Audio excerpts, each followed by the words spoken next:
Hello दोस्तों, एक बार फिर से आपका हमारी इस नई वीडियो में स्वागत है। तो दोस्तों क्या है, चेन्नई और पंजाब के मैच का पूरा हाईलाइट बताएंगे दोस्तों आपको हमारे इस वीडियो में। लेकिन दोस्तों अगर आप भी MS धोनी के बहुत बड़े फैन हैं तो वीडियो को दिल से लाइक एवं चैनल को सब्सक्राइब करके बेल आइकन को प्रेस कर लीजिएगा। दोस्तों आज IPL 2024 का 53वां मुकाबला CSK और पंजाब की टीम के बीच खेला जा चुका है, जहां पंजाब की टीम ने टॉस जीतकर पहले गेंदबाजी करने का फैसला किया और वहीं पहले बल्लेबाजी करने उतरी चेन्नई की टीम की तरफ से अजिंक्य रहाणे और ऋतुराज गायकवाड़ ने पारी की शुरुआत करी थी। लेकिन उनकी शुरुआत आज बेहद ही खराब थी, क्योंकि 12 रनों के स्कोर पर अजिंक्य रहाणे 7 गेंदों में 9 रन बनाकर आउट हो गए थे और फिर बल्लेबाजी करने डेरिल मिचेल आते हैं और ये दोनों बल्लेबाज काफ़ी अच्छी बल्लेबाजी कर रहे थे और चेन्नई का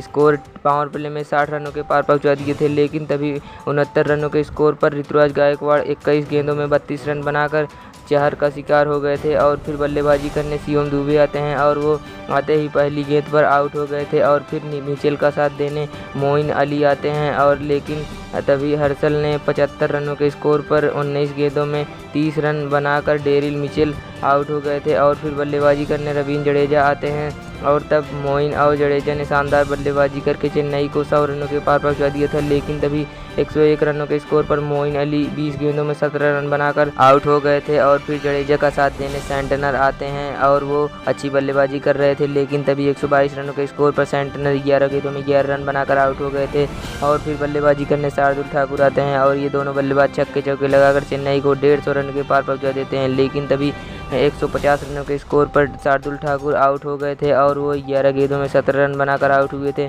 और फिर जडेजा का साथ देने MS धोनी आते हैं। लेकिन MS धोनी आते ही पहले गेंद पर क्लीन बोल्ड हो जाते हैं और फिर बल्लेबाजी करने तुषार देशपांडे आते हैं और तभी एक और जडेजा अच्छी बल्लेबाजी कर रहे थे। लेकिन तभी 164 रनों के स्कोर पर रवींद्र जडेजा 26 गेंदों में 43 रन बनाकर आउट हो गए थे और फिर तुषार का साथ देने ग्लीसन आते हैं और वो 2 गेंदों में 2 रन बनाकर नॉट आउट थे और चेन्नई की टीम 20 ओवर खेलकर 167 रन 9 विकेट के नुकसान पर बना डालती है। और वहीं इस मैच में पंजाब की टीम की तरफ से हर्षल और राहुल चहर ने सबसे ज़्यादा 3 विकेट चटकाए और जवाब में 168 रनों के छोटे से लक्ष्य का पीछा करने उतरी पंजाब की टीम की तरफ से परमसिमरन सिंह और जॉनी बेस्टो ने पारी की शुरुआत करी थी। लेकिन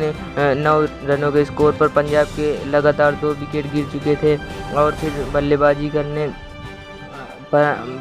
शशांक सिंह आते हैं और वो अच्छी बल्लेबाजी कर रहे थे और वो आते ही छक्के चौके लगा रहे थे और पावर प्ले में 46 रन बना डाले थे। लेकिन तभी 62 रनों के स्कोर पर शशांक सिंह 20 गेंदों में 27 रन बनाकर सेंटनर का शिकार हो गए थे और फिर परमसिमरन सिंह का साथ देने सैम करन आते हैं और लेकिन तभी 68 रनों के स्कोर पर परमसिमरन सिंह 23 गेंदों में 30 रन बनाकर जडेजा का शिकार हो गए थे और फिर बल्लेबाजी करने जितेश आते हैं और लेकिन वो आते ही 69 रनों के स्कोर पर आउट हो गए थे और फिर 69 रनों के स्कोर पर पंजाब की आधी टीम पवेलियन लौट चुकी थी और फिर सैम करन का साथ देने आशुतोष शर्मा आते हैं। लेकिन तभी 77 रनों के स्कोर पर सैम करन 11 गेंदों में 7 रन बनाकर जडेजा का शिकार हो गए थे और फिर बल्लेबाजी करने हरप्रीत बरार आते हैं। लेकिन तभी 78 रनों के स्कोर पर आशुतोष भी जडेजा का शिकार हो जाते हैं और वो 3 रन बनाकर आउट हुए थे और फिर हरप्रीत बरार का साथ देने हर्षल पटेल आते हैं और वो पंजाब के विकेट लगातार गिरते जा रहे थे। लेकिन तभी फिर 90 रनों के स्कोर पर हर्षल 13 गेंदों में 12 रन बनाकर आउट हो गए थे और फिर हरप्रीत बरार का साथ देने राहुल चहर आते हैं और वो आते ही लगातार 2 चौके लगाकर और 1 छक्के लगाकर पंजाब को इस मुकाबले में वापसी करवा देते हैं और पंजाब को 100 रनों के पार पहुंचा देते हैं। लेकिन तभी 117 रनों के स्कोर पर